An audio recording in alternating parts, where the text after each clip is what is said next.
In this tutorial, I'll show you how to create interactive animations in Figma by making a button reveal an image when it's clicked. To get started, open Figma and create a new frame or open an existing project. Add the image you want to reveal and create a simple button using a rectangle and text. Next, select the button elements and create a component. Then, select the image and create a component for it as well. After that, create variants to represent different states, such as the image hidden state and the image visible state. This allows Figma to animate between the two versions. Now switch to the Prototype tab. Connect the button interaction to the variant where the image is visible and set the trigger to on click. You can also apply Smart Animate for a smoother transition.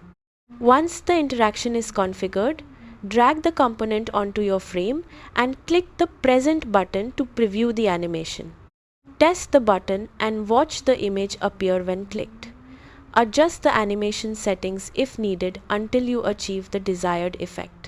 And that's it. You've successfully created an interactive animation in Figma. Thanks for watching, and I'll see you in the next tutorial.